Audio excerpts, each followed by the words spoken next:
ஒரு நண்பர் வந்தார். என்ன பார்த்து ஒரு கேள்வி கேட்டார். இந்த உலகத்திலேயே மிகச்சிறந்த மருந்து எதுன்னார். தெரியலையே. என்ன இப்படி சொல்றீங்க? சிரிப்பு தான் இந்த உலகத்தினுடைய மிகச்சிறந்த மருந்துன்னார். அப்படியா சொல்றீங்க என்ன? ஆமான்னு சொல்லிவிட்டு ஒரு விவரம் எல்லாம் சொன்னார். அதாவது உடற்கூறு வல்லுநர்கள் ஒரு ஆராய்ச்சி பண்ணாங்களாம். நம்ம மனசுக்கும் நமக்கு வர்ற வியாதிகளுக்கும் ஏதாவது தொடர்பு உண்டா அப்படின்னு கண்டுபிடிக்கிறதுக்காக அவங்க ஆராய்ச்சி பண்ணிருக்கிறாங்க. 20 வருஷமா ஆராய்ச்சி பண்ணி பார்த்திருக்காங்க. அவங்க என்ன கண்டுபிடிச்சாங்க தெரியுமா? நம்ம எண்ணங்களுக்கும் மனநிலைக்கும் ஏற்ற மாதிரி நம்ம உடம்புக்குள்ள இயங்குகிற செல்களின் நோய் எதிர்ப்பு சக்தி கூடுது அல்லது குறையுது அப்படின்னு கண்டுபிடிச்சாங்க. நம்ம உடம்புல இருக்கிற நரம்புகள் ஒரு வேதிப்பொருளை அப்படி வெளியிட்டுக்கிட்டே இருக்குது. அதுக்கு CGRPன்னு அவங்க பேர் வச்சிருக்கிறாங்க. நம்ம நரம்புகளுக்கு அடியில இருக்கிற நோய் எதிர்ப்பு சக்தி செல்களின் பணியை ஊக்கப்படுத்துறதும் மட்டுப்படுத்துறதும் இதுதானா.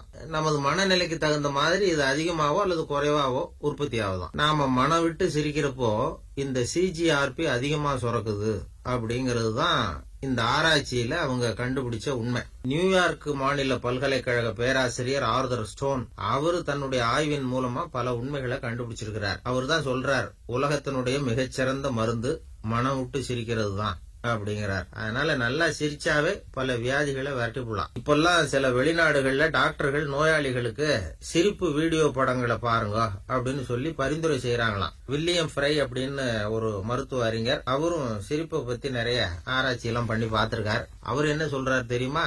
நோய் எதிர்ப்பு சக்தியை உடம்புல உற்பத்தி செய்யக்கூடிய வெள்ளை அணுக்களின் பணியை சிரிப்பு முடுக்கி விடுது, வேகப்படுத்துது அப்படிங்கிறார். சிரிப்பை பத்தி ஆராய்ச்சி பண்ற மருத்துவ அறிஞர்களுக்கு என்ன பேரு தெரியுமா? ஜெலட்டாலஜிஸ்ட் அப்படின்னு சொல்லுவாங்க. இவங்க எல்லாம் நிறைய ஆராய்ச்சி பண்ணி பல உண்மைகளை சொல்லி இருக்கிறாங்க. சிரிப்பு நம்முடைய ரத்தத்துல அதிகப்படியான ஆக்சிஜன் இருக்கிறதுக்கான வழியை ஏற்படுத்தி கொடுக்குது.